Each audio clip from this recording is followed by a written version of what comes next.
Unbelievable how time flies. This is opening day, Illinois, shotgun season.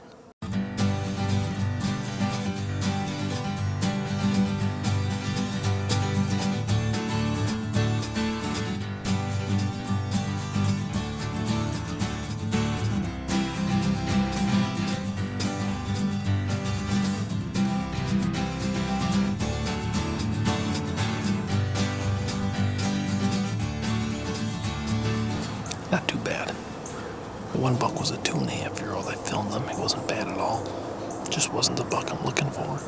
There was a little bigger buck, a couple of ridges over. It looked a little bit nicer, but couldn't film him. Couldn't get a good look at him through these trees. Sure enough, I had a nice one come right along here. I couldn't get the gun up fast enough, but he ran over my buddy. My buddy just got him. So that's pretty exciting. Then after he shot, a smaller buck came running over, about a 2.5, nice and wide buck, but just didn't have what I was looking for.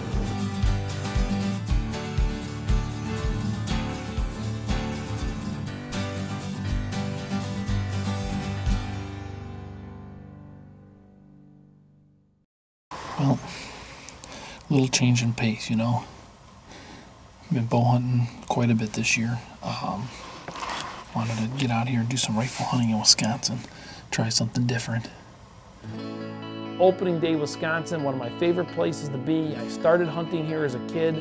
I just love it. I love Wisconsin. I really hope the Wisconsin DNR start to figure things out up there. But getting to my hunt, good time. A really nice 130-inch whitetail came running by down me in one of the draws. My friend Paul Mazer was lucky enough to have that deer end up right underneath his stand at a scrape. He was able to shoot that buck. I'm proud of Paul. It was a nice buck. Bryce, thank you so much for making the right decision and letting that first deer go that ran by you. I know you were excited. I know you haven't shot a lot of deer. It paid off because 10 minutes later, behind that same doe, where that other buck was, a nice 140-inch whitetail came out. Nice mass, just a good quality Wisconsin whitetail. Bryce, thanks again, congratulations. You're invited back next year. Phil, I don't know what to tell you. I don't know what to do. You know, it was a nice buck. I watched him for 20 minutes. I watched him breed that doe. Here I thought you were being nice, giving that buck a chance to have his last fun in life there. And but it turns out you just didn't see that buck, and when you did and you took a shot, you know, I was watching it the whole time, darn near scared the death out of me. I didn't know that you were getting ready to shoot that buck. I almost dropped the binoculars out of the tree stand. But sure enough, that buck, you did miss him. It was a clean miss, thank goodness. I did see the buck go onto my property like I told you. You went down there, checked for blood, everything seemed good. There was no blood, just some hair. Unfortunately, now I got to show you the video footage of me filming that buck as he ran away. And you know what? Sometimes it's the bucks that get away that we remember the most. You know, it's those experiences where you get busted in a tree, or your gun doesn't work, or something goes wrong. Sure seems like those are the stories you talk about the most in the years to come.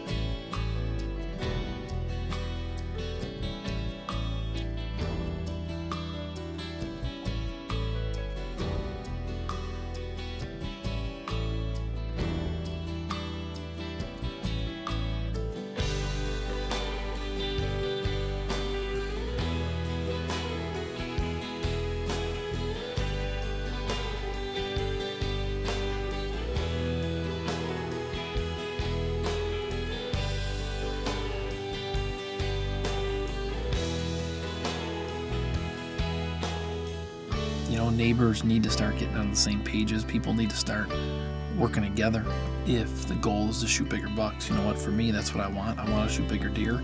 The only way you're going to do that is if you let these little ones go. You know, I'm just impressed with some of the neighbors with how they just keep shooting deer. I mean, it's quite frankly, it's not impressive. You know, I think a lot of the Wisconsin mentality is if you let it go, the neighbor's going to get it. And the only way to change that is just to start proving to your neighbors that you're going to let them walk. You know, you got to let those little deer walk if you want to, you know, get bigger bucks. If not, shoot a doe, you know. And also keep in mind, too, the size of the property you have. You know, if you own a small piece of property, you really need to limit yourself, too, with how many deer you really should take. There's some people who own small pieces of property who just want to take.